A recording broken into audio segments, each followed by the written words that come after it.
this is me chart. Me chart. So, I thought we could go through some stuff. We might take some suggestions from the audience here. But what we've got is our axes. And this is sort of leaning into a hot take I did earlier, which turned out to be not a hot take at all. But my hot take was that the better a game functions solo, the less good it is with other people. Okay. So it's kind of like the idea is if it's designed in such a way that it functions well by yourself, then or the more focused I suppose it is on that. Okay. Like the games that are really good with sort of 2 or 3 other people can't really function well solo because they should be designed around human psychology and the incorporation of other people. Right. Okay, interesting concept. I mean, the kind of basis of why solo gaming wasn't as popular for a long time is because people were trying to replicate, I suppose, that kind of, as you say, that interaction and and the differences in human psychology. All right, okay.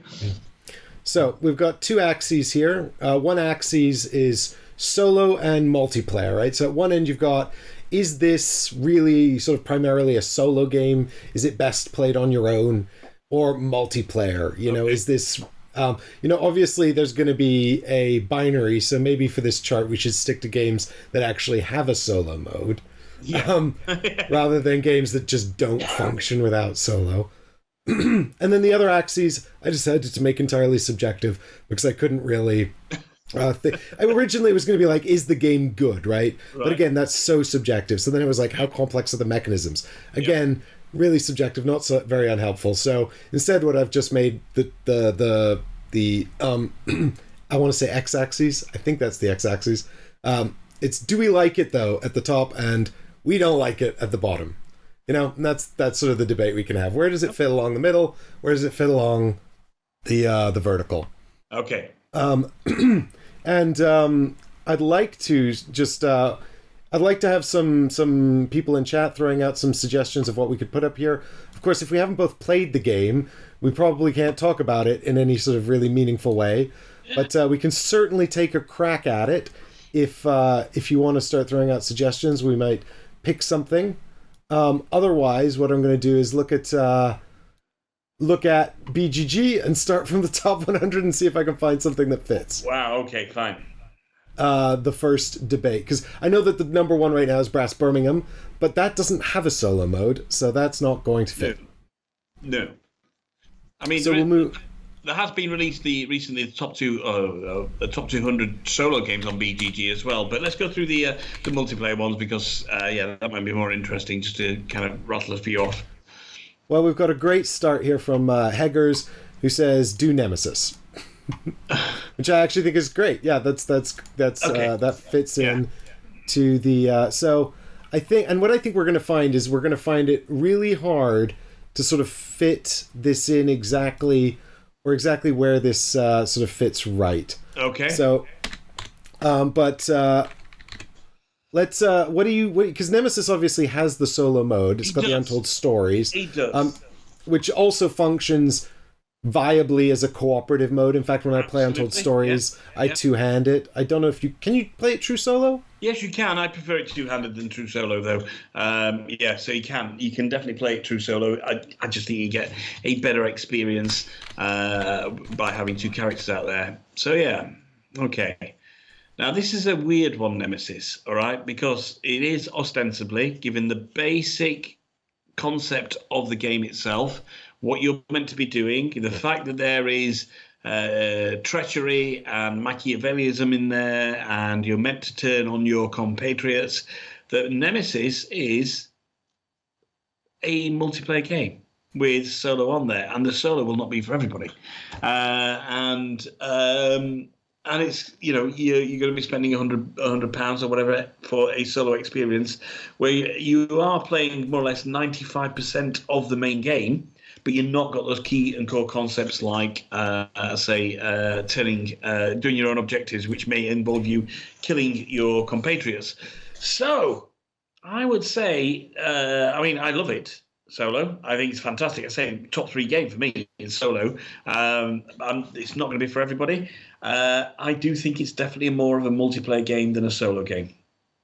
Right. So and I think this is where we're going to sort of run into this, because this sort of like, I think where this fits on this middle axis is really tricky, and I think it might sit sort of dead center, because I enjoy Nemesis mostly if I'm playing it.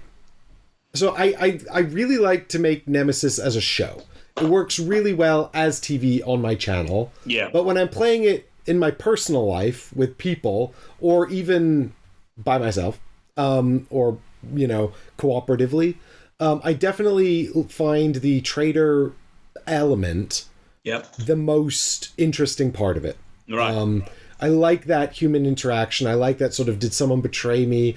I like that when the first alien appears, someone with a treachery card has that sort of game mechanism decision to make. Yeah. They'll look at the board state and go, you know, is my target going to be easy to kill? Yep. Or maybe I'll just go with this other objective. Do I think I can convince people to help me with that instead? Yeah. So for me, I do think I prefer it on the multiplayer end. Having said that, a lot of groups I've played with much prefer it as a co-op experience, which I think leans more towards solo. So what I think actually there's a more interesting, but I think there's another interesting point there about how actually a broad set of game modes is often leads to bloat and too many rule sets and conflict within the rule sets where they don't really suit different, especially if the rule set is sort of lifted wholesale between the game modes. Often it can sort of work poorly in different game modes. I think Nemesis actually straddles that line incredibly well. I mean, I think people can have fundamental complaints with the mechanisms and how the game is and everything else, but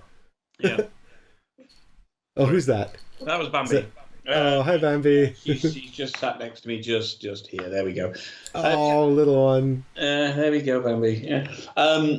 So yeah, and I think the reason it works so well for Nemesis is in the main, the only thing it changes is for solo, which does change. Obviously, it takes out the traitor mechanism in there. Is the objective cards? That's it. You know, everything else plays exactly the same, but it's the objective that then drives the eliminate, or the turncoatism in it. So that's why it's fairly easy to then drop in a solo and a co-op mode, because ultimately, even multiplayer in Nemesis, you're playing against the game for the main part of it, and that the core concepts and mechanisms just don't change for solo. So I think that's why it works. You know, there isn't an additional AI to run. There isn't an ultimate deck or anything like that. You're playing exactly the same game. You're just taking out one aspect of it that actually, works for a lot of people who actually play multiplayer. Now, I know Waking Realms years ago, both for this and for both for Nemesis and for Lockdown, promised that there would be an app that would allow you to have that traitor mechanism in the solo game. Hasn't appeared, which seems to be the case with most. Oh, that's interesting. I had no idea they promised that. Yeah, and there has been an app launched recently for Nemesis Lockdown for solo, but I don't think it certainly doesn't include the traitor mechanism, which is a little bit strange, saying it was kind of a key part of a part of the campaign when they did Lockdown. Yeah, I mean, I don't miss it. I don't think I don't miss it in the solo mode. Yeah. I think what you get from Nemesis is I think one of the reasons that it works well in these different configurations is that at its core, it's kind of a roller coaster, right? That's how I've always sort of described Nemesis. It's kind of a ride you get on and you just enjoy the ride. And if you're too worried about controlling the ride, you're just not going to enjoy it. And it is long, and it demands a lot of sort of futsy rules and attention for a game that is fundamentally just kind of a silly roller coaster. Yeah. So I think that's not for everyone, and you can definitely sort of raise sort of complaints about that. Yeah. But if that sounds fun, or you're willing to pay the sort of price of admission to get on the ride, then I do think that this sits solidly in the middle by that simple tweak that makes it compelling multiplayer, but the ride is still exciting solo or wholly cooperatively. Absolutely. So it sounds like we both are still remaining fans of Nemesis. So I'm gonna leave this right in the middle and put it quite near the top, I think. What do you reckon? Yeah, move it up a little bit, I think. Yeah, I think we're both... A little even higher? Yeah. It's fine for me. Nice. Yeah, it is. All right. But as you say, a roller coaster of a game creates massive amounts of kind of cinematic experiences and moments, and it is swingy as all hell as well. You know, the game can be over before you get going on certain games of it. Oh yeah, like as a solo experience as well, I can find it sometimes wholly unsatisfying. Right. Because I've just got on the ride and then I've done my best and then it's all fallen apart for completely out of my control. Yeah. But you know what? Like I think, like you can say to the cows come home that that's not a satisfying puzzle, but it's not a puzzle. It's not a puzzle. There is no known solution, and most of the time the outcome is largely outside of your control. You're just making your best decisions that you possibly can, and then hoping, praying to the RNG gods. Yeah. And you know that's that. But that is why. That is also the price you pay, I think, for the game to give you an actual sense of jeopardy, right? Yeah. Like it, because I'm a big fan of Alien as well, the film, and Aliens as well, and you just don't get. You can't have a sense of jeopardy in a game that is predictable and semi-scripted almost, basically. Semi-scripted, yeah. I mean, when you think about stuff like I think about Spirit Island as a sort of a solo or cooperative experience, a very puzzly experience. You don't get.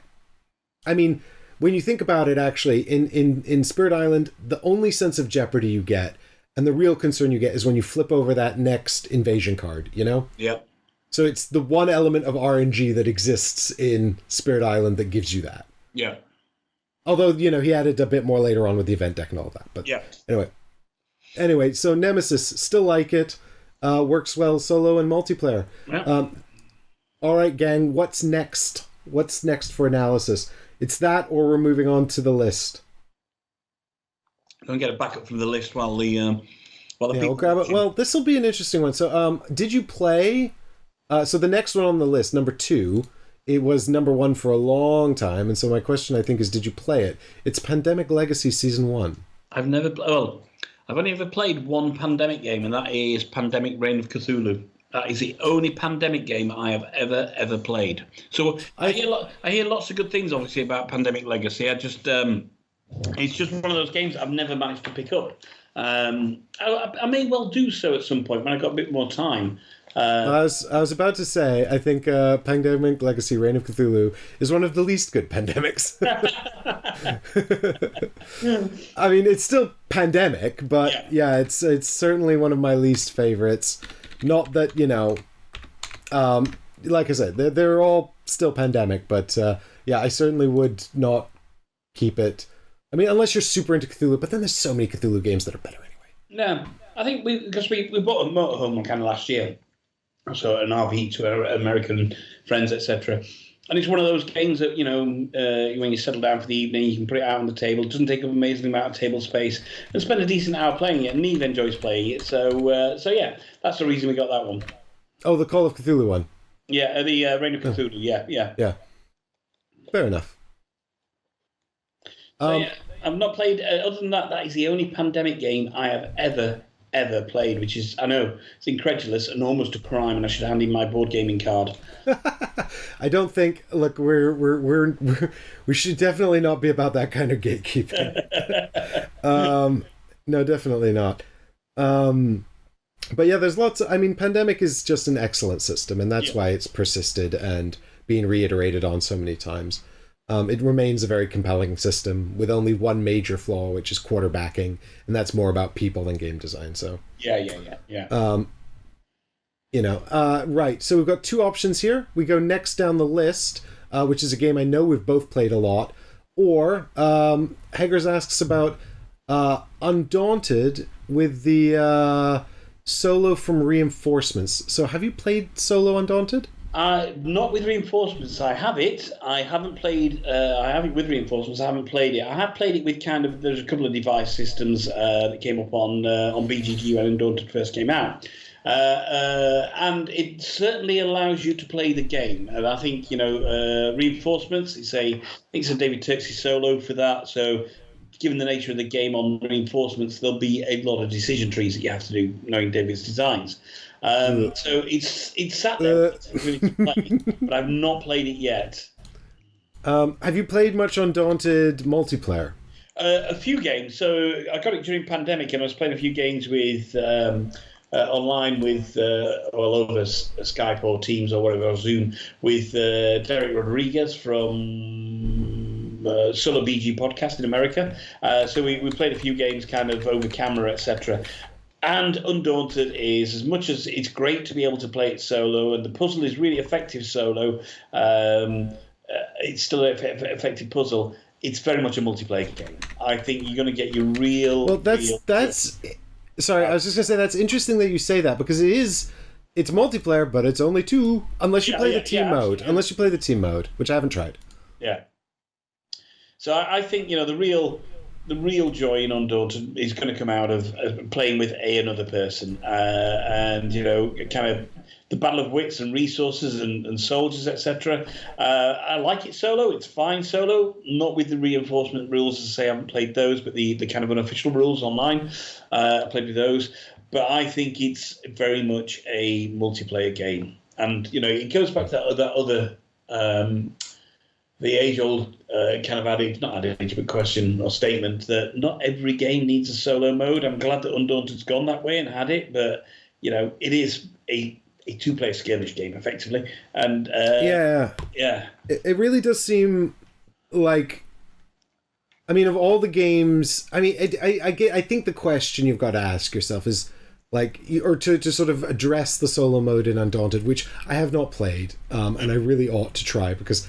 I've got a review copy of Reinforcements from Osprey, so I should really do my due diligence and play that. But the one thing I would say is that of all the player counts, 2 is the easiest after 1. So, I think if the purpose of solo is to enable you to get it to the table when you can't find players, then 2 is the least needing a solo mode, right? Yeah. But I don't think that's necessarily the purpose of solo, and I'm sure you'll agree.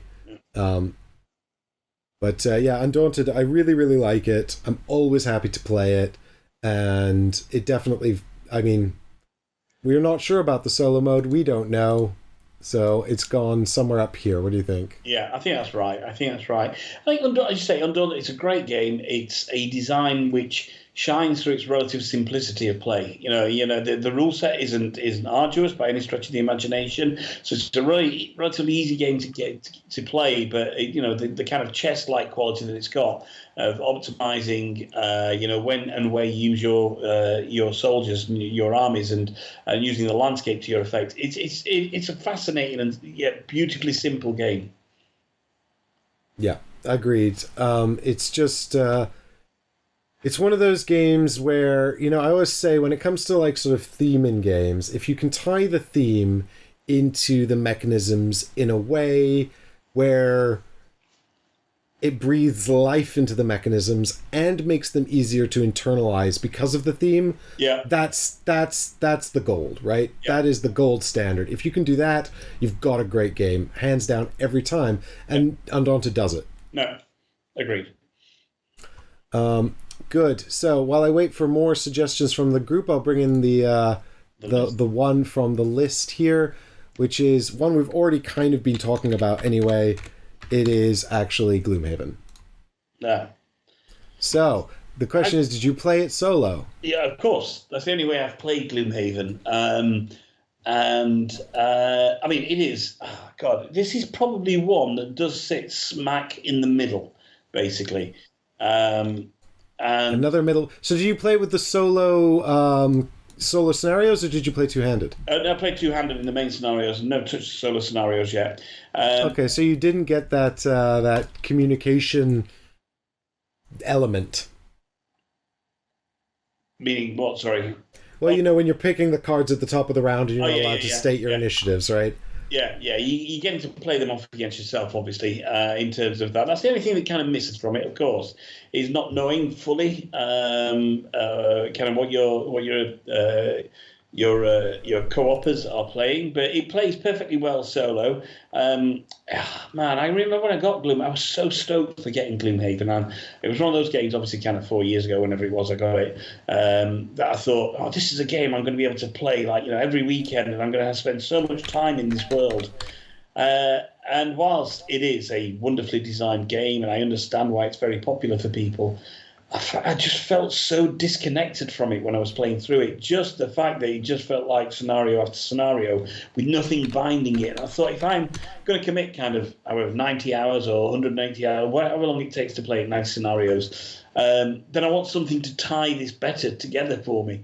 And it didn't do it. And I was left ultimately cold by Gloomhaven, despite enjoying its mechanisms, despite the fact that it's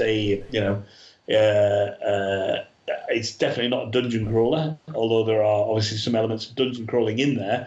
It's a card-based game. It's a puzzle. It's almost a maths puzzle that you have to do each and every time. And I enjoy all of that about it. It just left me cold in the middle bits, and I found it ultimately almost pointless. I was like, I'm not tied into the characters. I don't care about whether I upgrade or move on because there's nothing happening in between these scenarios to keep me hooked.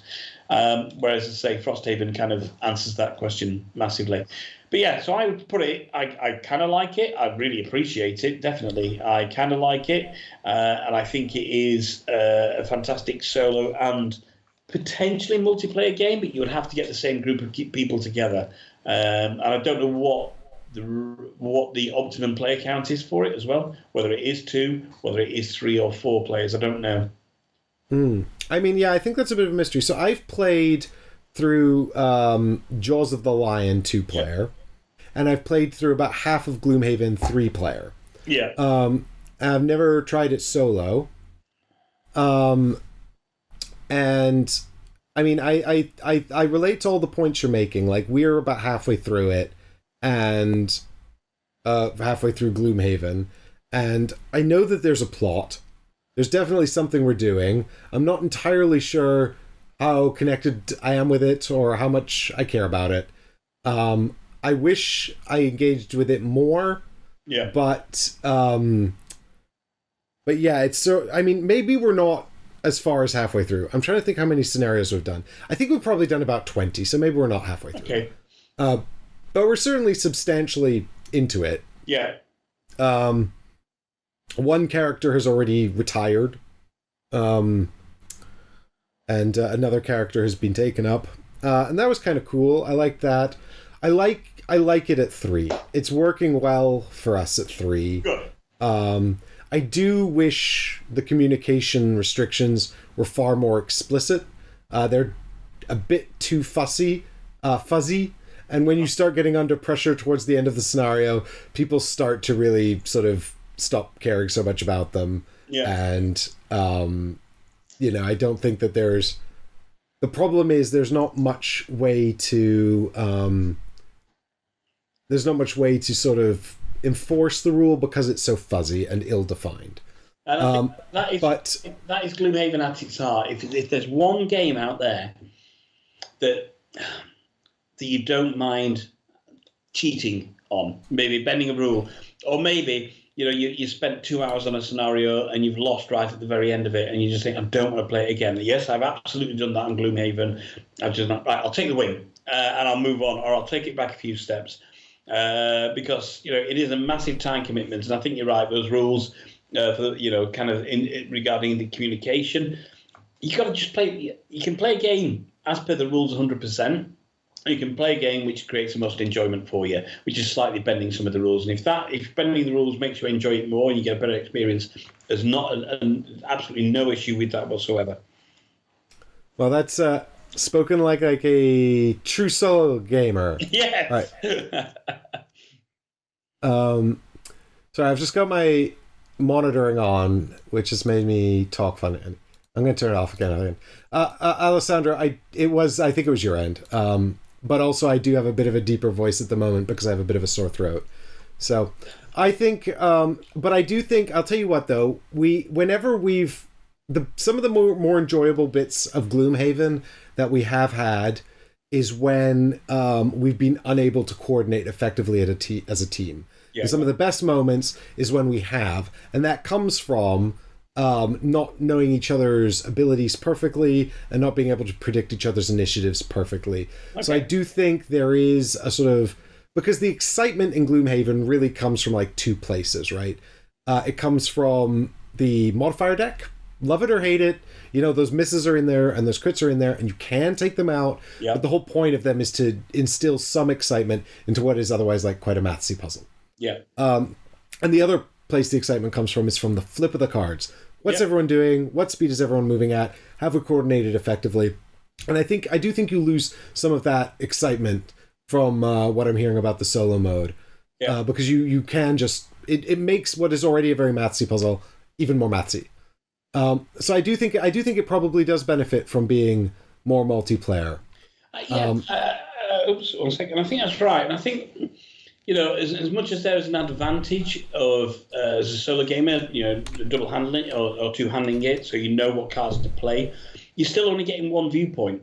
And the good thing about playing with other people in Gloomhaven is they may think about using their cards in a way that you wouldn't have thought about, and therefore creating these new and exciting opportunities. Mm-hmm. Whereas even two-handing it for a solo perspective is an advantage because you know the cards to say, but it's only you that's working that through, and therefore you're going to lose that kind of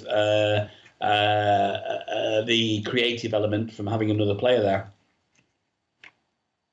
So I really like Gloomhaven, and I'm always happy to play it. But that's also partly because the group I'm playing with are very good friends of mine, and so I'm always happy to play with them. And they're very collaborative as well. And so as a cooperative group, we work very collaboratively. I know that Gloomhaven kind of lends itself to a breadth of different experiences. We're the kind of group who are always willing to give up the battle goals for the good of the group, right? Yeah. So very, very collaborative. So I'm gonna, I think, what do you think about sort of here-ish? Where are we gonna put this?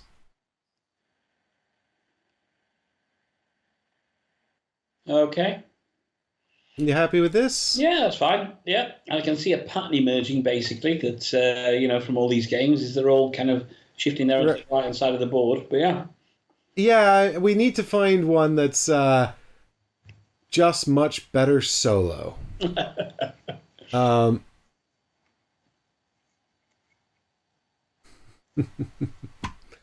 My buddy James is in chat reminiscing about the time when his first alien encounter in Nemesis was the Queen, and he just died almost straight away. He just pulled the Queen out the bag right away. Our next one, I think, is actually one that you're going to have to talk about a bit more because you've already mentioned it a few times. But they've asked for Scythe. Okay, Scythe. So I've only played Scythe once, and it didn't really gel with me, and I definitely haven't tried it solo. Is there a solo mode? Yeah, very much a solo mode with an Automa in there, and you can use multiple Automas. You can buy either multiple Automa decks, or you can just use the I think it's called Scythe Kick, the app. And Scythe is an excellent solo game. As for multiplayer, I don't know whether the interaction is there for multiplayer. It may well be. But from a solo perspective, it really is a fantastic experience. It's a little bit, it's one of the Automa Factory's earlier Automas, and so kind of understanding the flow of where the Automa is going to go, where it's going to place, etc., can take some getting used to. And I know that's kind of tripped over and made the game fall flat a little bit for some solo players in the past. Now there'll be people in the chat who will know in terms of Scythe, in terms of player interaction, as to whether it's more suitable to multiplayer. But I think I've got Scythe. I don't have any of the expansions for it. I think I've got the what was it called? The modular board thing that you can have for it, which changes the gameplay. But there's things like Rise of Fenris, etc. It's a game I want to play more, but I haven't played it in well over a year. But I do enjoy Scythe as kind of the pinnacle of Snowby games in terms of what they were trying to achieve, in terms of creating an engaging optimization puzzle for a solo game, which feels thematically bound as well. Unlike Expeditions, it really does feel thematically bound. So yeah, I would say Scythe for me. From what I know, and I know people do enjoy playing it multiplayer, but I think it's probably more of a multiplayer solitaire experience than an actual true multiplayer experience. So, that would go kind of towards the top left for me, somewhat. Yeah, I think I'm happy to sort of put it up there. I think my opinion of it would, if your opinion sort of puts it up here, my sort of subjective opinion of it would drag it further down. Yeah. I really didn't particularly enjoy it multiplayer. I have not played it solo. Right. So I'd be quite happy to move it even further to the left. Yeah. For me, multiplayer, it was actually mostly the price of entry. The rules were futzy. There's a lot of sort of weird little exceptions. It sort of doesn't present as the game it is. Yep. And I think there are now also better alternatives that are easier and more accessible. For me, actually, the game that I played quite recently, which sort of took Scythe out of the running, was Brazil Imperial. All right. Which is that.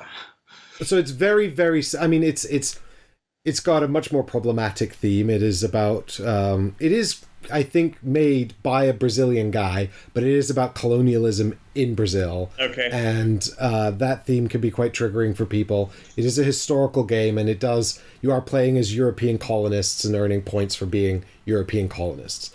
Okay. But in terms of a sort of action economy 4X-ish kind of thing, it does all of those things, but it's just much more streamlined. It's much more accessible. It still lacks the multiplayer interaction of Scythe. For me, it had a little too little interaction. Okay. It does exist.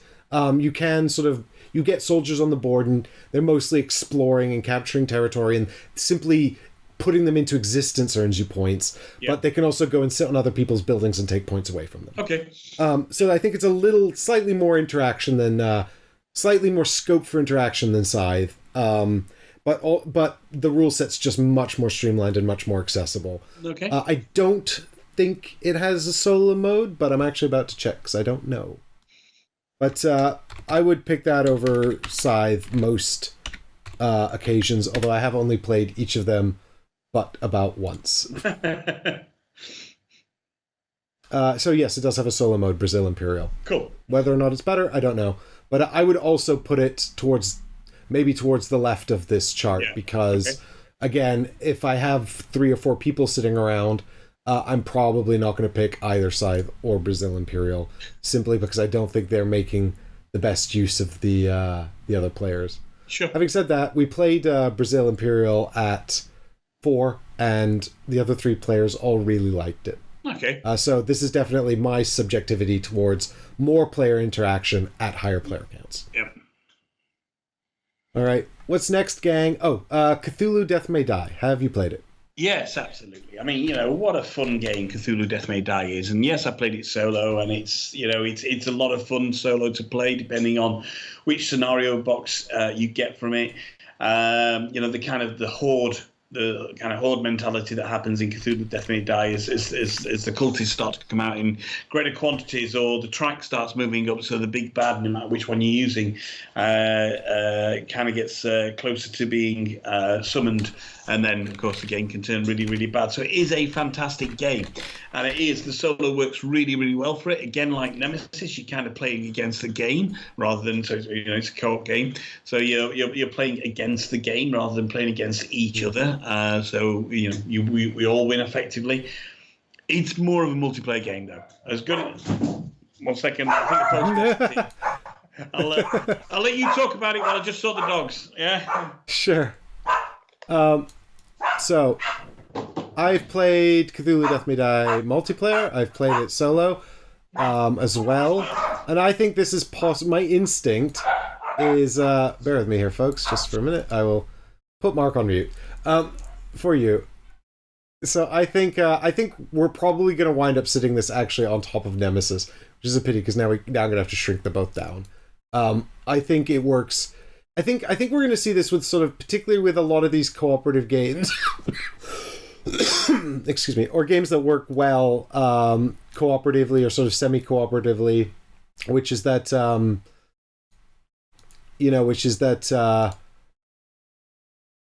they're I think it's a great experience both ways around, and again, it's the same thing as Nemesis to an extent, right?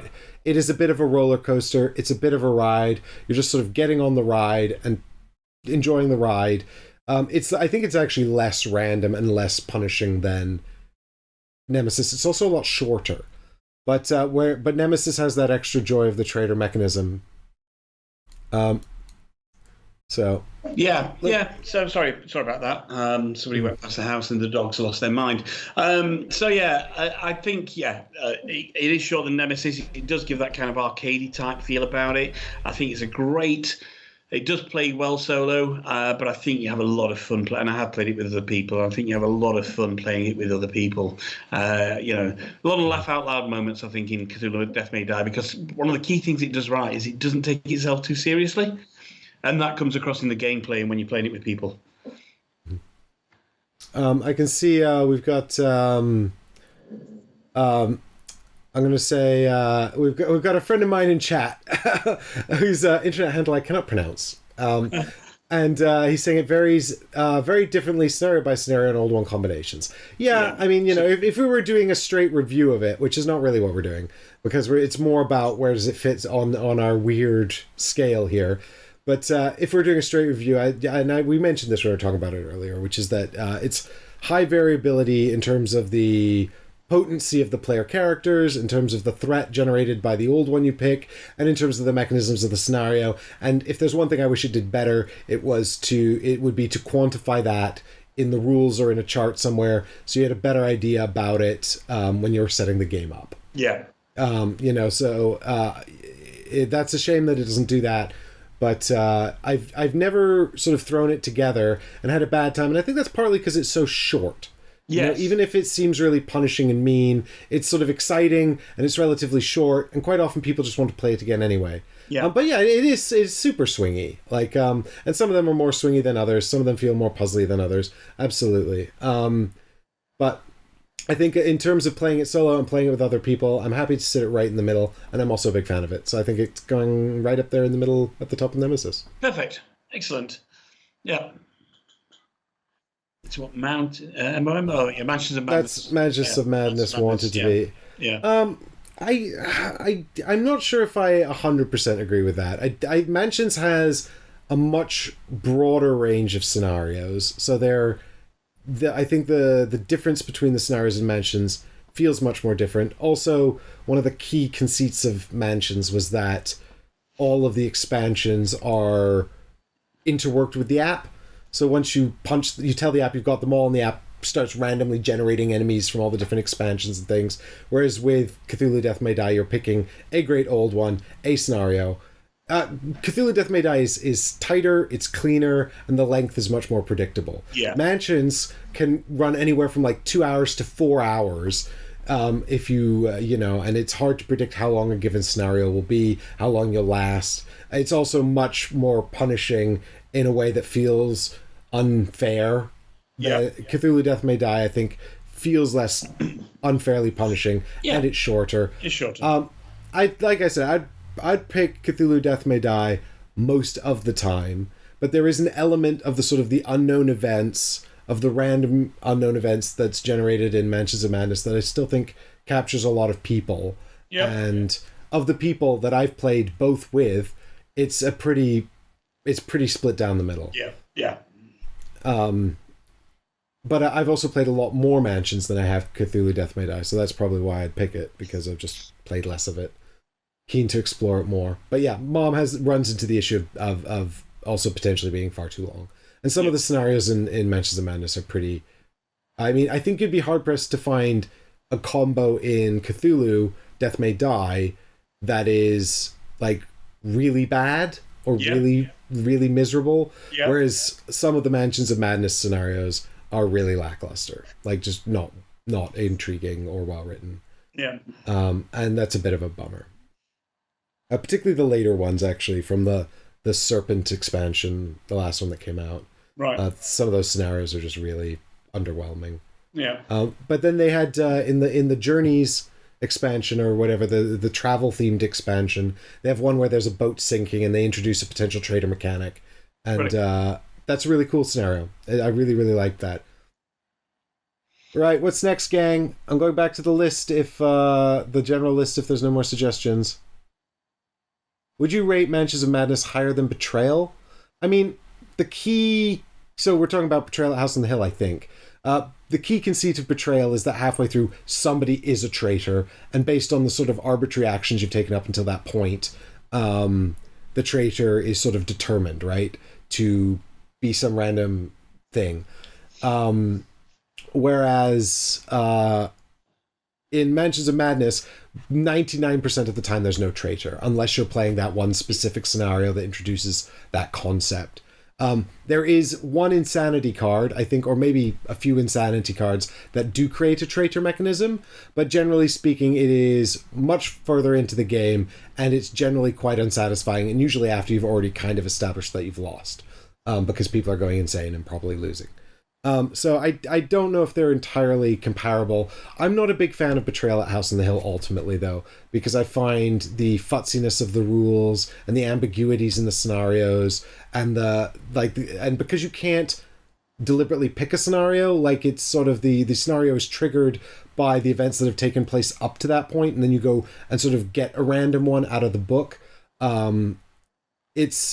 Some of them are just much better written than others. Because you don't get to pick one, you can't deliberately go into one that you know is good. So you can bring it to the table, and you might have a great time, you might also have a terrible time, and there's not really any way of curating that. So I'm not a big fan of Betrayal at House on the Hill, although I love the conceit and the idea. Right. Have you played Oathsworn, Mark? Yes. Of course I have. Yes. I think it was... from when I got it last year, right up until the closing part last year, it was probably my favourite solo game probably my favourite game that I played solo last year. I absolutely no spoilers if you're further than me. You probably are. No, that's fine. I mean, no, I'll not. But yeah, I think. Did you finish it? No. I think I'm on the 5th or 6th scenario now. Okay, so I'm actually I'm on chapter. I think we just finished chapter 8. All right. Okay, so you're a little bit ahead of me. Me now. I love Oathsworn. I don't know. I've never played it multiplayer. I can only imagine that it's very good multiplayer. But the fact that it gives you the opportunity to have full characters and these kind of companion characters, the fact that the rules don't really change for the solo experience, are just fantastic. So, let me ask: when you're playing it, are you running one proper Oathsworn and 3 companions, no, or 2 and 2? 2 and 2. So that's actually how we're playing it, and we're playing it 2-player. Yeah. So you always have to have 4 characters, don't you, Oathsworn? That's the thing about it. And you can mix and match. You can have them all companion characters, or all main characters, or any combination in between. I thought I'd get the most out of it by playing 2 and 2. The companion characters are really good because you don't have to worry too much about the overhead in controlling them. So it plays more or less exactly the same, I should imagine, solo as it does multiplayer, by far and away. And I'm itching to get it back to the table. I need to. I might, in fact, I need to do that at some point over the next week or so. Is just get it back to the table because it tells such a compelling story. It does what Gloomhaven. Original Gloomhaven really failed on me, is that narrative in between. Nothing feels disconnected here. The boss battling is different. There are some bosses I didn't like fighting, and there are some that are fantastic as well at the same time.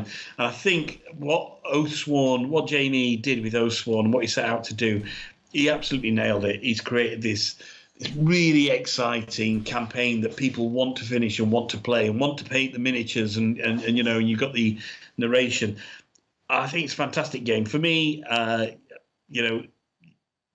don't think, from what I've seen, there's any real distinction between solo and multiplayer, other than just, people having a discussion in multiplayer. So we've yet to find a game that's particularly divisive, because I think this is going to sit, again, right in the middle, right on top of our other 2. You guys are just great at pinpointing the games that are great solo, great multiplayer, that we both really like. Yeah. So there we go. We're just finding these are not even really left to right like this. Oathsworn is great. I love it. I do think it scratches a slightly different itch than Gloomhaven. The other thing is we've found, and to be fair, my experience is a bit unique because it's my buddy and I playing remotely with both of it set up on the table. Right. So it's Chris on the show. You guys have seen it. We've live streamed every episode. It generally takes a bit longer to play than that way than it would normally. I actually think probably it's a bit shorter than Gloomhaven if you're playing it together at the table. And you're probably blitzing through it faster, but I think it also, I don't know, maybe it does scratch a similar itch. It's hard to say. Yeah. I do think that the one thing that maybe is quite distinct about Gloomhaven is how customizable the characters are. Yes. Like in Oathsworn, the progression doesn't feel quite as big or dynamic. Yeah. Because you're mostly just kind of slowly upgrading your gear over time. Yeah. Occasionally you'll get a little permanent Benny or a new card, but there's not as much sort of like in Gloomhaven where every level you're getting 2 new cards, and then you have to bin one off, and then you can upgrade the cards and all that kind of business. Yep.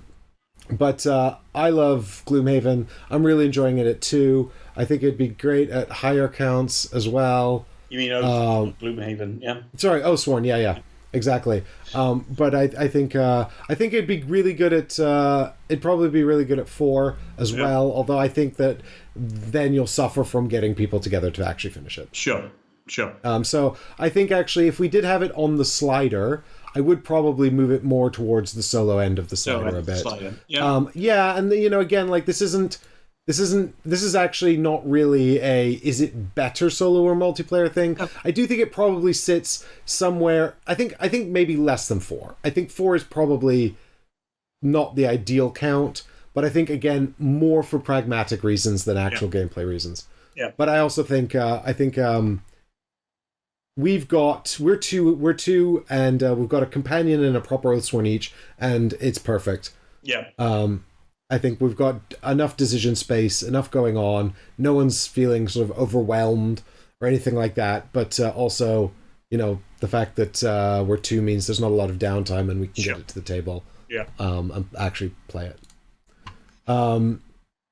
It's all very top heavy, this, isn't it? Yeah, nobody's picked any games that we don't actually like yet. Well, I think Scythe would be a lot lower if you weren't such a fan.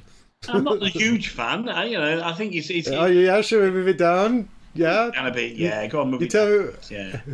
If it makes it makes the chart more balanced, then that's fine.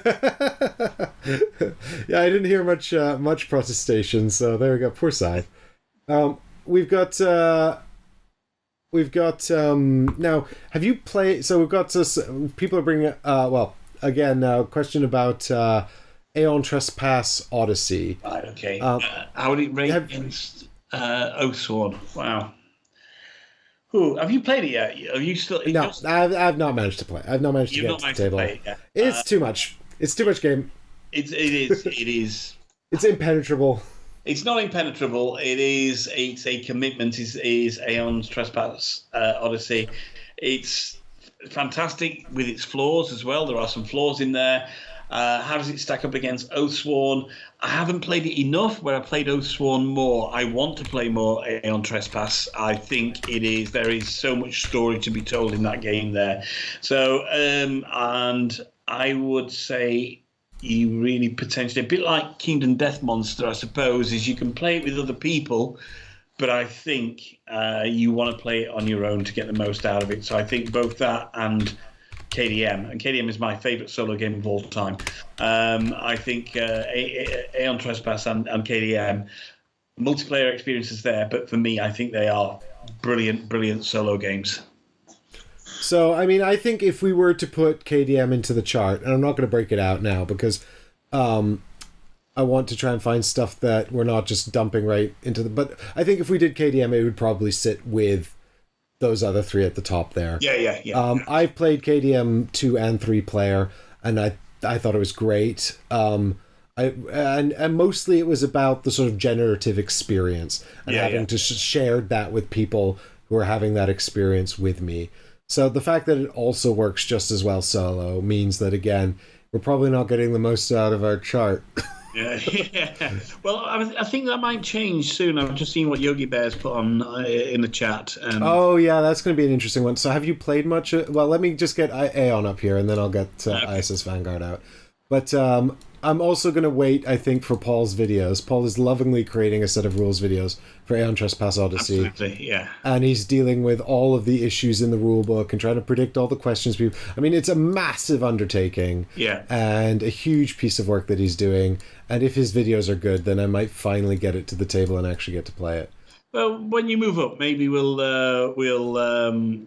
start a campaign on Aeon Trespass when you move up here. We will. Yeah, sure. I'd definitely be up for that. We'll see how it fares. Not solo. So Aeon Trespass Odyssey. Currently, so where are we putting it on the chart, Mark? You're in charge of this one because I haven't. Yeah, I would say kind of just below Oathsworn at the moment, and certainly on the left-hand side, maybe a bit further to the left than Oathsworn. Yeah, kind of there-ish, I think, where you've just put it is right, and that's based on. Yeah, I may have only spent. God, it sounds like a long time. I've probably only spent 15, 18 hours playing it so far, but that's barely scratching the surface on what's there. So yeah, subject to change, I think, is what we'll say about Aeon Trespass Odyssey. Yeah, that seems about right. All right, let's get old Vanguard out. This is going to be a bottom one for me. How far did you get in Vanguard? Can you give me a sort of like a number of sessions? No more than that, because we don't want to spoil I went through 6 or 7 planets, basically, or explorations. Yeah, and that was enough to identify for me that I don't like the game. If I say, did you get to the major event? Do you know, sort of, because I probably played a similar number to you. Yeah. So we probably saw sort of the same number of sort of major events in inverted commas. Yeah. So there's one I think that's quite significant and stand out. Did you get to that point? I maybe not then. So maybe 5 planets then. I don't. That's fair enough. Yeah. I don't think you need to play that. I think I didn't play that much to change your mind about it. I was just curious if you'd had that experience. Don't think so. It's not going to change your mind if you don't like it. Yeah, nothing by that point. About ISS Vanguard from when I played it. It's actually kind of stuck out in my mind, so I can't imagine that I got there. And if it did, I've just negated it because I'm not a huge fan of the game. I think the game is it's another game that's ostensibly 2 parts. You have the ship management and then you have the exploration part.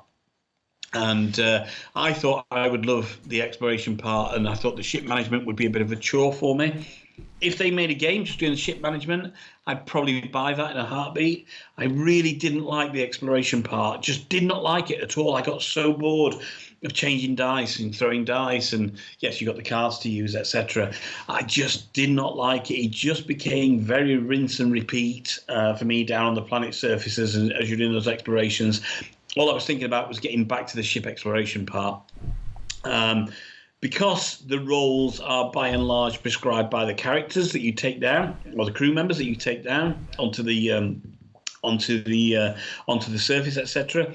I don't know if the multiplayer is going to be vastly different to solo because you're controlling the same number of characters anyway.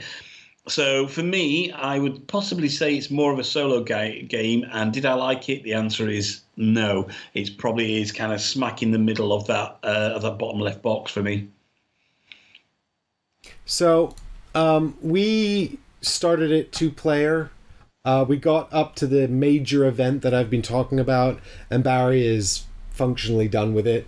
Yeah. He has flirted with the idea of coming back and giving it another try, but I think that's mostly out of a sense of loyalty to help me with the show rather than any actual desire to play it. In fact, I think he'd largely given up a desire to play it before we got to the major event. Yeah. We also started out playing it using the proper 2-player rules and very quickly just morphed into 2-handing it. I think you want 4 characters during the planetary exploration. Yeah. Having 2 characters during the planetary exploration was miserable, particularly for at times when Barry's character would become injured and just kind of stand around, not really doing much of anything. I've had very similar experiences to you. I'm not super impressed with it. I actually voiced a lot of sort of these concerns when we played the prototype on TTS back when it was sort of first announced. And it's a shame, really, because I was really sort of excited by the concepts, and then I was kind of hoping they'd sort of tighten it up and fix it in development, and they just didn't really. I'm kind of vaguely intrigued about going back and playing a few more scenarios, especially following this major event, so see how it plays out. But I'm not confident that it's going to sort of grab me or bring me into it in a way that massively improves it. I'm also not really sure if it's very entertaining to watch. So I guess that's something I'm probably ask the patrons if they're interested in seeing, but I've no massive desire to revisit it other than a vague academic curiosity. I think in kind of a world where we have you look at the chart, we got Oathsworn, we got Aeon, Trespass, Odyssey, we got Gloomhaven, where you've got loads of campaign games. Then my time is limited into the campaign games I want to play and follow through. And ISS Vanguard just does not make the cut for me at all. I say outside of the ship management, there's too many other games I want to play before I get back to that. Mm-hmm. Yeah, absolutely. Alessandro says, I'm still waiting for my copy, and I'm sad to hear these comments. I'm sorry, Alessandro. Yeah. I mean, I love board games, and I'm almost always happy to play a board game, even if it's not a very good one. But, I wouldn't be adding any value for you guys if I sugarcoated it. We've got someone asking about ISS Vanguard. Mark, have you played it? I'm not. No. Again, I've not managed to play my copy yet. Yeah, I've got a copy, but I just don't have time for. Yeah, exactly right. Well, for me, actually, it was mostly by the time I started to get into it, and I did punch everything out and sort of get it set up on the table, and I started to learn it. And then by that point, people had started to complain it was very grindy, and then they issued a 2.0 rule set. So I bought that, and now I'm just waiting for that updated rule set before I get into it. I've got so many other things to deal with. If they're going to do a new rule set, I'll try that. Yeah. And I could have printed it out and sort of explored it already, but we've got so much other stuff to do. Yogi says, I liked ISS, but your complaints are valid. It has its fans. There is, these are two people's opinions, and you can think of anything, music, food, or whatever, and it's how each individual experiences it. So these are just our opinions. ISS Vanguard has its fan base. It has people who absolutely love the game. So Alessandro, don't worry too much. It may well work for you as a game. There's nothing wrong. It's not a bad game. It just didn't work for me. It didn't tie enough together for me. But there are people out there that will absolutely kind of sing its praises from the rooftops. I think I'm less generous than Mark. I think for some people, the setting and the positive elements will overshadow the negative elements that we couldn't get past. Yeah. But I do think it's got some pretty major flaws that could have been fixed in development. But again, there are a lot of people that have enjoyed it, that have gone through the campaign, and for those people, the intrigue of the plot, the world, the setting, and the sort of the positive mechanism, like the sort of the way you build up a team of crew, train them up, and those crew kind of, you identify with them and sort of develop a relationship with them, that has overshadowed the flaws, and that's fair enough, But I think those have to appeal to you in a way that really tickles your particulars, because there are some pretty serious flaws with the game that need to be overcome. Yeah. So then we've got Resident Evil. Haggers keeps saying Resident Evil. So this is Resident Evil 1, I assume, Haggers. The latest one that's arrived. Have you played it, Mark? Yeah, I got it.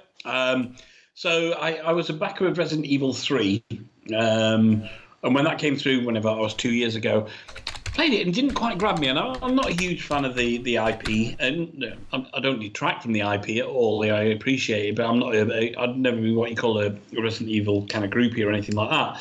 And I couldn't get Resident Evil 3 Nemesis, whatever it was called, to actually stick for me. So I ended up getting rid of it earlier this year. And then Steamforge sent me a copy of Resident Evil through. And I've been having a blast with it. I don't know. I don't know what changed between RE3 and RE1 in terms of the board game.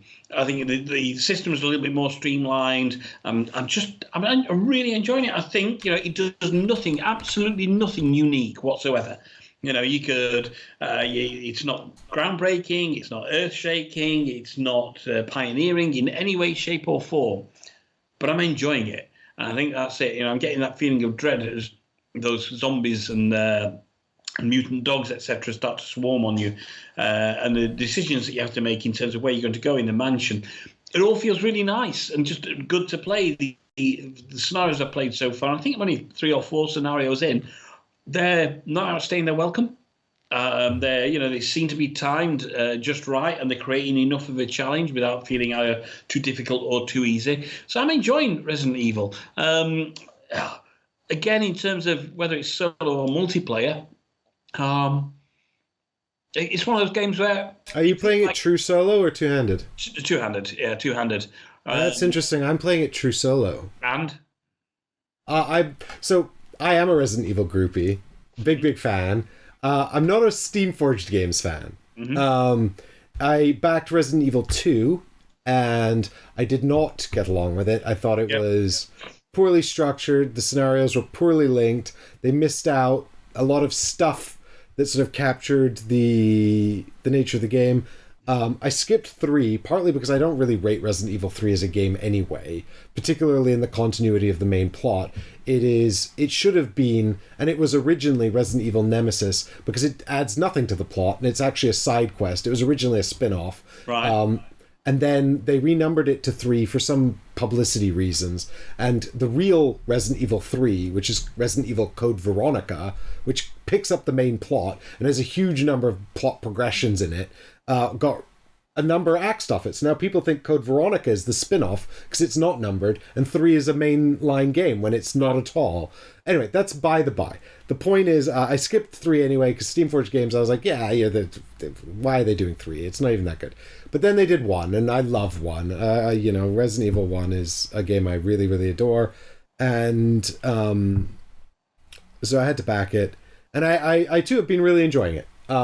I think that I think there's some futzy rules. It's got that kind of video game adaptation syndrome where certain decisions, mechanical decisions, seem to be made because that's how it works in the video game. And in, like, for example, the pushback with the pistol, where you can pick the zombie to be pushed back in any direction. So you can be shooting them with the pistol and they can move towards you. It doesn't make any sense. That's not even how it works in the video game. That's just odd. And then, when they attack you, they get a free attack under these circumstances, and then you can push them off you if they do that, and you can kind of even push them behind you. That's straight up from the video game. But true solo, I'm really enjoying it. I think it works really well. I've played about 6 scenarios. I'm still having a blast. I'm a little worried that it seems to be escalating reasonably fast. Right. I'm a little worried that because I've thrown in all the Kickstarter content, it might become too long. But I also think that too many of the cool, pivotal scenes of the game are missed out without the Kickstarter content, and without the additional content. I don't actually think there's very much in the Kickstarter exclusives that is necessary, except for some of the more unique or memorable enemies like the birds and the stakes and things. Like, it's a pity those aren't in the core game. But the core game itself only has 2 enemies, 2 bosses, right? It's got it's got Lisa Trevor, and it's got the Tyrant.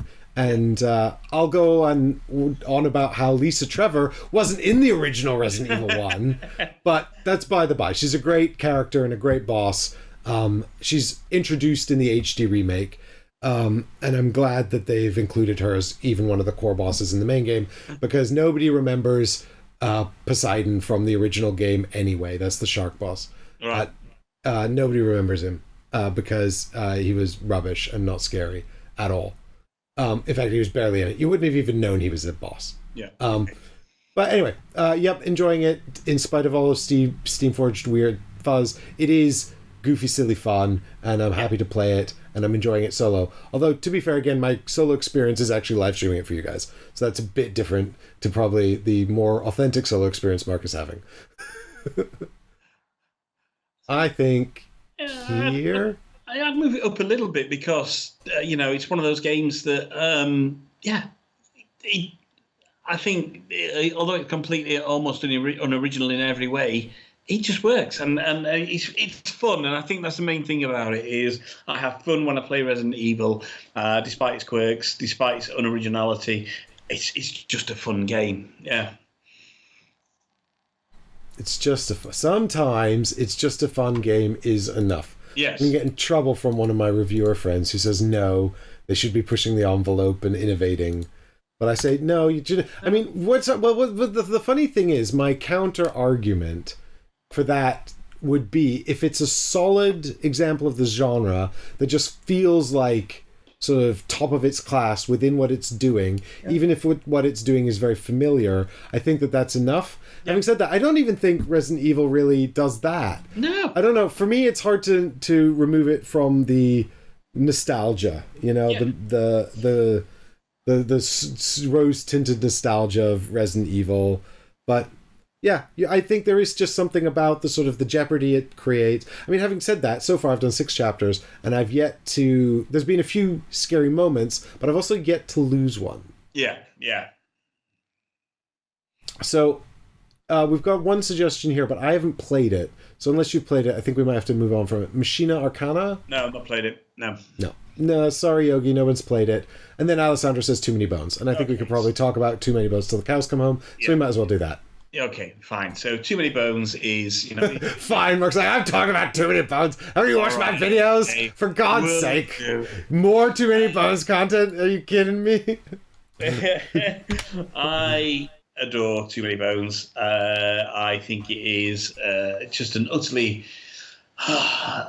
flawed again in terms of the rules, in terms of some of the clunkiness, in terms of some of the combinations that you can have, and it's very much a money pit if you start going into it, but I absolutely adore it, and I think it lends itself more to solo, not necessarily true solo. You can play it true solo, but I would always play Too Many Bones with 2 characters. I have played it solo. I just, again, like with most of the games, I enjoy two-handing it. I think it's just, it lacks a bit in narrative, but it makes up for that in kind of how asymmetrical all the characters are, how you can upgrade them, and how the combinations of the characters the gear locks that you're working with, kind of links. Some work, some don't work. And, we mentioned kind of combinations when we're talking about Cthulhu Death May Die, and there will absolutely be scenarios or certain battles or events that come out and certain combinations of gear locks where it will make it far more difficult or far more easy,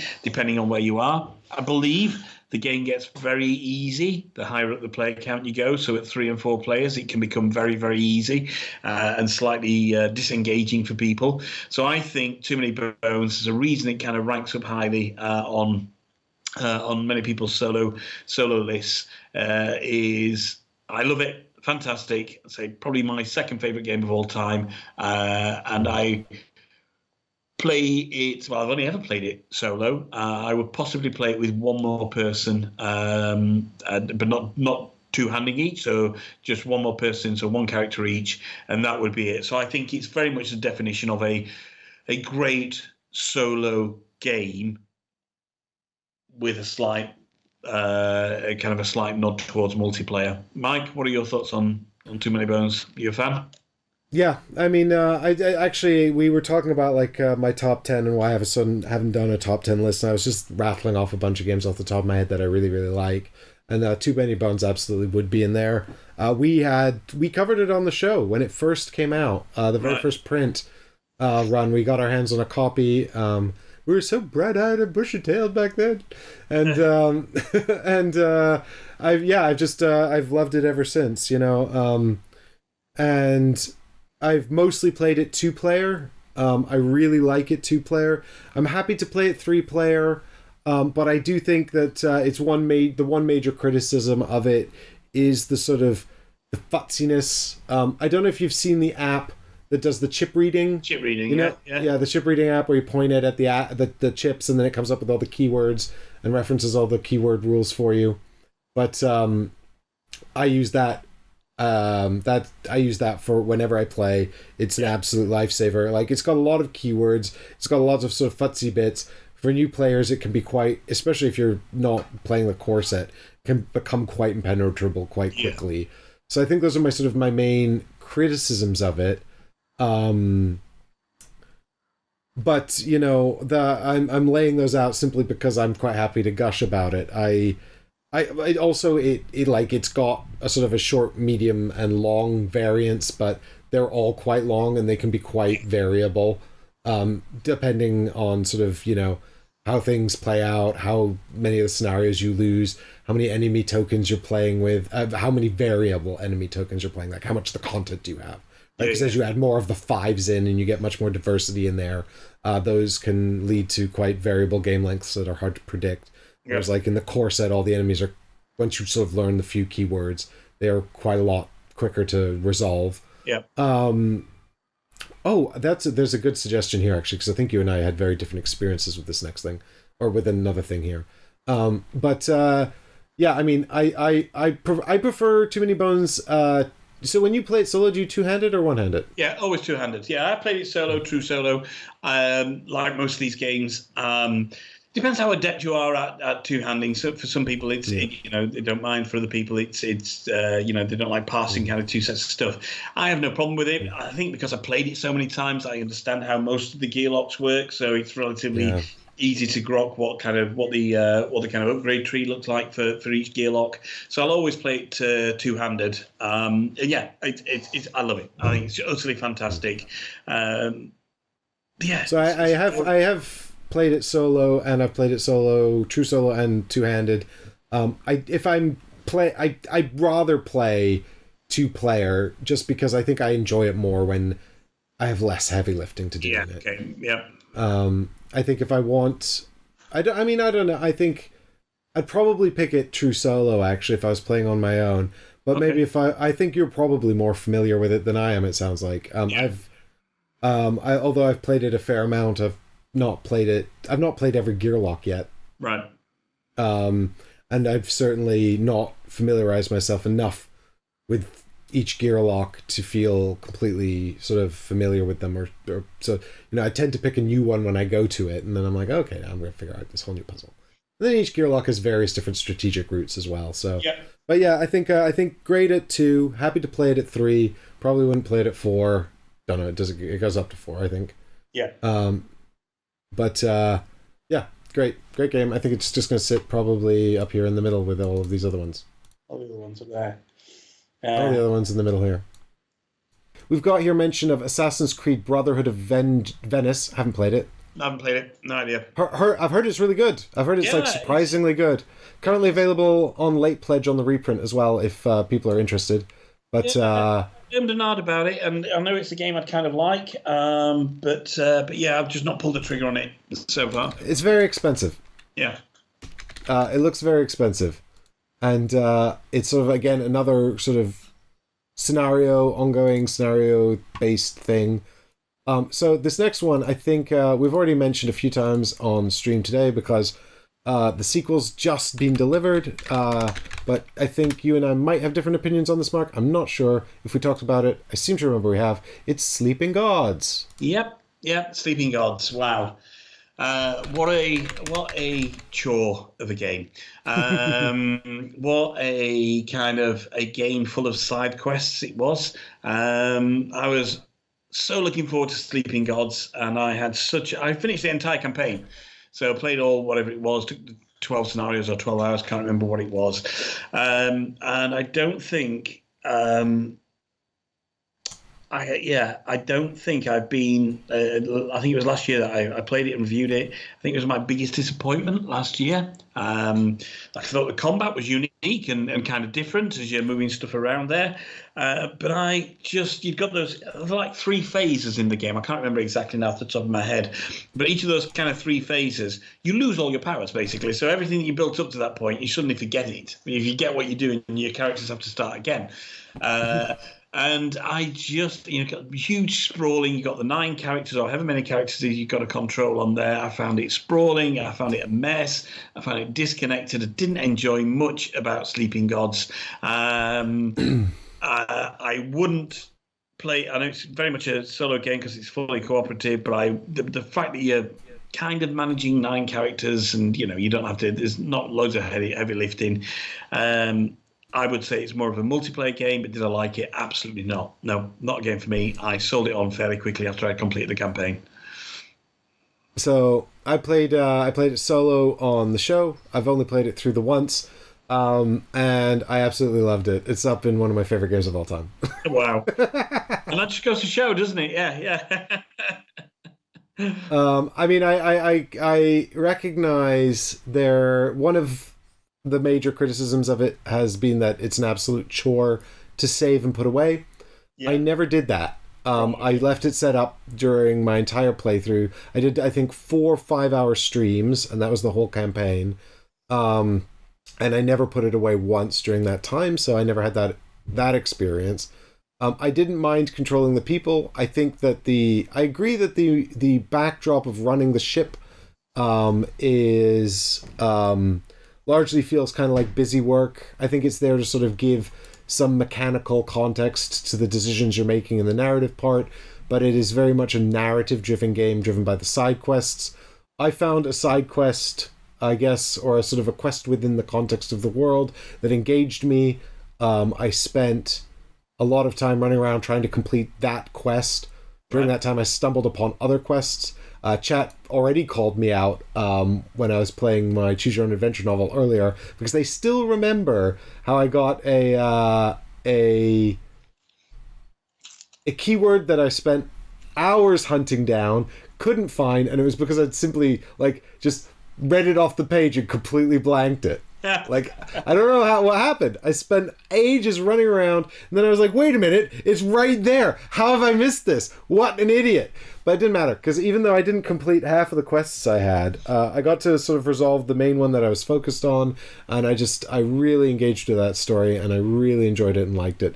Now, I don't know if that's just that one thread happened to really capture me, but I just felt like, again, the sort of the mechanical backdrop, definitely a lot of busy work in there. The combat's good. It's fine. I'm happy about how fast it is to resolve. I'm happy that it's sort of mildly puzzly, but it's not longer. It's not more involved. Because it is a narrative-driven game, and I think it wants to be focused on the choose your own adventure and the exploration and the narrative. And yeah, I mean, losing those sort of powers that you equip to your team every sort of there's 3 or 4 cycles, right? That's like the time you're in the other world, and you kind of have to sort of bring your quests to a sort of a resolution by the end of those cycles. Losing those powers didn't really bother me, but I can see how that sort of drop off in escalation, it does feel a bit like a sort of a false false element, right? Because you have the immersion of it for me, because your characters over the previous kind of few rounds had built up these cards and got these abilities, and then all of a sudden you just meant to think, actually, we've forgotten how to do this, and we're just going to start off as kind of loinclad knuckle fighters again and move on from there. And so it just kind of resetting that roots any continuity out the narration for me. But again, I understand why it works for people. I think I do wonder if how unique my experience was. I've been dying desperately to play it again and go and explore a bunch of the stuff, like the regions I never went to, and see the side quests I never did, and sort of see if the experience is sort of similar or different and how it sort of compares. But let's go ahead and let's leave it right on the middle line, because I think this sits somewhere, because we can't agree, so it's got to sit right in the middle. And then I think we'll move it a bit more towards solo, because I think I'd play it happily at 2, but I don't think I'd want to play it with more than that. Yeah. Happy to play it solo. Happy to play it at 2. Definitely wouldn't want to play it at more than 2, though. I don't think although there's a lot of admin going on, I think that there's just not enough decisions to keep 3 people really engaged. I think that the narrative nature of it as well, you want to play it with someone who's sort of on the same wavelength as you. If you're constantly debating every decision, and then the person with the captain's token is constantly having to make a ruling because nobody can agree on which way they want to go, I think that'll really sour the experience, actually. All right, so that's Sleeping Gods. Let's do one more then, because I know we've both been playing it, and then we'll call it a day. I've got a feeling it's... Is it this one? It is exactly that one. Yeah. Have you managed to play it more since we last spoke? Not since I have not. GridCon, no. So it's on the agenda. I want to try and get the... I need to devote some hours to it next week. I want to kind of try and do the review next weekend. But spoiler, it's going to be quite a positive review for it. I'm really enjoying Earthborne Rangers. I think... so if you liken it to any game, it's going to be kind of Arkham Horror LCG, something along those lines. It's got some of the similar gameplay, which is understandable because Andrew Navarro is ex-FFG. But I never really got into Arkham Horror LCG. I wanted to. It's one of those games I really wanted to like, and I just didn't really enjoy it. And it's the same with a lot of the kind of card-based games. Do you mean the deck construction games? Construction games, yeah. So things like Marvel Champions, etc. Again, a game I wanted to like and didn't totally like. Now, Earthborne Rangers takes this kind of slightly alternate way of looking at things. It's set, kind of in the future at some point when the world's been destroyed and people are all kind of start to come out and live together and be a bit more harmonious. And it's a game about, yes, there is an overarching narrative story which becomes apparent as you play through it. But it's a game about exploration, and it's a game about what's the word I'm looking for? Becoming a part of the environment rather than combat or fighting against beasts. So you will befriend animals, you will potentially scare them off, but you don't want to injure them. There's no real combat per se. It's a little bit, but no real combat per se. It's all about becoming harmonious. It's such a positive way of playing a game that it's quite refreshing to play it. It's got the kind of day structure that you play through is a little bit weird because if you get to a part and you completed your day, any tasks or any tasks that you're doing or any events that you're playing through completely reset, basically. So unfortunately, you can't carry them over to the next day if you end up ending your day, which is a bit of a thing. I'm sure there's ways of house ruling that, but I understand why they've done it at the same time. It's beautiful product. It looks great. It was all produced with kind of Forestry Commission trees. There's no plastic in the game whatsoever. The rule book's a little bit clunky. And it does suffer from, I think there's no narration in the adventure book or for the adventure book, and it can suffer from that if you miss, like you're doing, you choose your own adventure, you miss that key thing, the key word, key phrase, or you read the wrong paragraph, it can have a drastic effect on it. But I'm loving it. I think it's a really smart move and a really nice game to play from Andrew Navarro and the guys over at Earthborne Games. So I got sent a review copy of this as well, which I've been playing. Is yours a review copy? Yeah, it is. Yeah. So we both got review copies of this. Actually, I think I'm just looking at the list here because I should probably mention it. My Oathsworn is a review copy. My ISS Vanguard is a review copy, and my Earthborne Rangers is a review copy, and all the other games on this page here I actually bought. So yeah, my Oathsworn was a review copy. Some of my Too Many Bones stuff is review, although I bought a lot of it.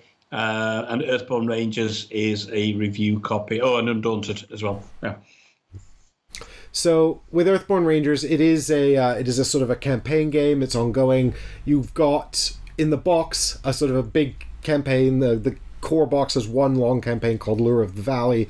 There are shorter campaigns you can download from the website, and also what are called one-day campaigns, which are very, very short if that's how you want to play it. It is a deck construction game, so you're going to start off by putting together a deck that represents your character, and then the game has sort of slowly cycling in upgraded cards over time, very slowly over time, over the course of the game.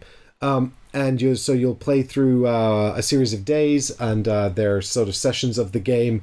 And on certain days, you'll trigger scripted narrative events that I think are going to reveal a main plot, but neither Mark nor I are far enough to actually get to that point yet.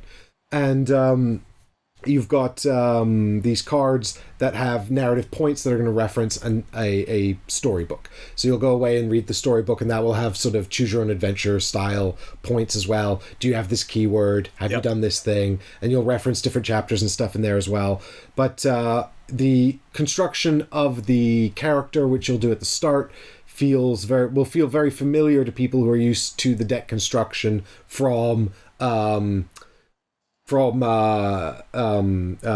Horror LCG and also the Heroes of Terranoth LCG, which I don't think many people played. And it'll feel vaguely familiar to people who played the Lord of the Rings LCG as well, but it's a bit more distinct to that.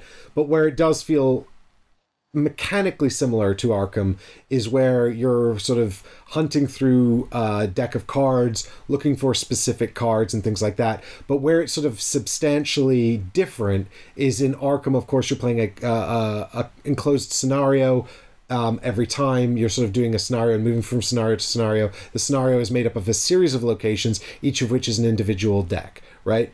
Whereas in Earthborne Rangers sort of takes that concept and blows it up. So instead of a single location, the location is this entire map. Yeah. And then as you journey from the points on the map, around the points on the map, you'll construct a deck each time you arrive at a destination. That's sort of an abstraction of that location, plus all the things that exist in and around that location, including on the way to the location. So there's quite a lot of sort of abstraction that represents this more sort of vast wilderness. But where it really differs from Arkham Horror is that it is the complete sort of opposite of that world, right? Where Arkham Horror seeks to be punishing and grim and dark and mad. Earthborne Rangers is sort of about sort of resolving things without conflict. Yeah. It's got something called the delightful rule, which says that if there's ever any ambiguities, rule in your favor, Yeah. And it goes on to say another sort of non-cynical approach is that the characters in it, your companions, cannot be allowed to die. So if there's a human that is with you, you cannot let them die or else you fail, and that's bad. Whereas in Arkham Horror, you've got these companions and you're like, oh, I'm going to die. Throw that person in front of the monster. They're meat shields, right? So it's got this very sort of non-cynical approach. So thematically and sort of in its ethos, it just feels so radically different. Yeah. And it does feel like sort of it's not gentle, like the wilderness feels threatening and it does present actual problems that you need to overcome. And if you don't have the right boots for where you're walking to, then you could get into trouble, right? Yeah. But so you do feel a sense of jeopardy, but it doesn't feel, it just doesn't feel sort of, I mean, the worst thing that happens really is that you turn around and walk home.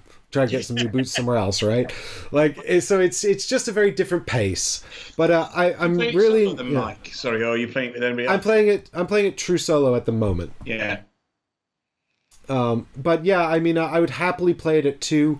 I'm not sure if I'd want to play it at more than 2 yet. Yeah. But I think it'd be really nice to play it 2 as well. And actually, there are quite a lot of sort of mechanisms about the way the cards move around between play areas that are overlooked in the true solo. So there's this sort of, again, this abstraction of when things are close to you or when they're slightly further away or when they're very distant. Yeah. Right. And then there's this concept of the Rangers, like if you're playing 2-player, of being sort of varying distance apart, and things will move between the area that's close to you to the area that's close to your friend. Yeah. You can kind of interact with both things in sort of different ways. And it is so abstracted that it does feel quite unintuitive. Yeah. And it can take quite a while to get your head around the rules and the keywords and stuff. But once you do get your head around it, then it's just a case of remembering to read those narrative entries, because you can draw a card and miss them quite. If I have one complaint, it's how small the narrative entry numbers are in the top right. Yes. They blend into the card and are very easy to overlook. And you really have to pay attention and remember to look those up, because you could miss some really important narrative associated with the card if you don't. On my first playthrough of it, not that I completed it because I had to start again because I'd misread a paragraph and I ended up ending my day way too soon, way before I should have done. And the game then became, it was very difficult to wind it back basically at that point. I just thought, right, you know what, I'm just going to start again, which is great because I had a slightly different adventure. So it does have, I think, you've got to make sure you understand what you're reading, not just on the cards, but in the adventure book as well, and just the impacts that they have, and make sure you double, triple check what you're reading. But also, because of its sandbox nature, is, yes, the beginning is going to be more or less slightly the same, although there is a kind of a slightly different beginning for when you very first start to if you're going back into the game. But because it's so sandboxy, you can literally go off and have a very different adventure, still aiming towards the kind of common end goal. Yogi says it's a lot more like Lotra than Arkham for me, but yeah. I mean, to be fair, like, I'm trying to sort of remember all the nuances of those games, and Yogi, you might be right. Maybe it's a lot more like Lotra. The reason I sort of thought I don't compare it to Lotra is Lotra, if I remember correctly, it is more similar in the sense that Lotra, I think, is a more linear set of decks that you sort of progress through. But if I remember correctly, Lotra is not very sandboxy at all. I think it's just a prescribed set of scenarios, whereas, like, Earthborne Rangers is way more sandboxy than either of those games. Like, it's super sandboxy, and it feels a lot like Sleeping Gods, actually, in the way it's sandboxy. Yeah, I get that. But I'm more than happy to sort of just dump this right up top in the middle already. I think I'm going to love this. Yeah. I mean, if I leave it any lower, it's only because I've not yet confirmed how much I actually like this. Yeah. I think it's probably equally good at sort of 2 or solo. That's why I'm not putting it further towards multiplayer. I don't think it is going to benefit too much from 3 or 4. But I think, I've got really good positive vibes about this game, and I'm really excited to play more of it. Yeah. And just kind of go... So Yogi says, Lotra has the overworld map story stuff going on. Oh no, Earthborne Rangers does. Yes, Earthborne Rangers is the overall. Yeah, and that's it. That's a really huge part of it, that overworld map and sort of getting into the world.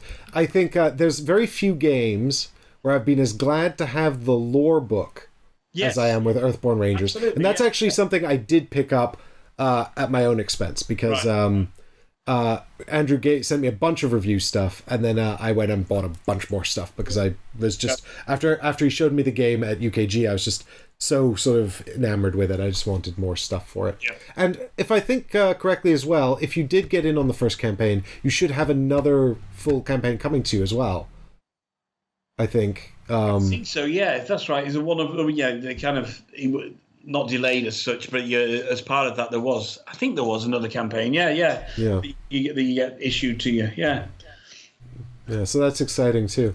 But I think so. There we go. Very positive vibes for Earthborne Rangers. If you have a chance to check it out, if you've got a friend that's playing it, do see if you can get your hands on a copy and try it out. Yeah. But just make sure you watch. I think the best way to do it is watch the rules videos from their website. Their own website, yeah, absolutely. From their own website. Yeah. Watch those rules videos and then play through the prologue. And while you're playing through the prologue, reference the rule book and also flip through the rule book as well, so you have some idea about how it's laid out. Yeah. But there are some. It is because it's so heavily abstracted, and because it actually uses quite a lot of thematic language to try and immerse you in the world and the story. It can be quite unintuitive, and it does take a little bit of cracking to get into. But I do think it's worth it so far. That's my impression. Great. Well, I think, chat, we're gonna have to let Mark go. He's got a busy life, and we're very, very pleased to for everything he's already contributed so far, and we're also very grateful for your donation, Mark. Thank you so much for supporting the charity. Yes, not a problem at all. Good luck with everything. It's a fantastic thing you do, Mike. I think it's utterly fantastic. Thank you for everybody watching.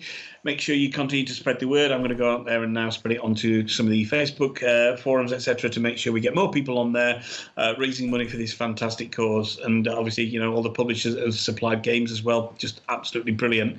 So, plenty of hot tea and honey later, Mike, to ease the voice. Yeah. I'll need it. I think you'll. At what time are you cracking the beers out? Then is that in kind of the last 12 hours or? Well, we were we were a little bit late starting, so I'm hoping we'll wrap up about 12:30 tonight. But I probably won't be cracking out any beers till then, because the longer this goes on, the more dangerous a single beer becomes. But I'll be making some more coffee and some more lemsip in a minute, I think. I demand that the last 4 hours are drunk Mike, basically. I think that is. Let's see how many relationships you can ruin in 4 hours there. Yeah, let's see how quickly I can undo 6 or 7 years of work on YouTube.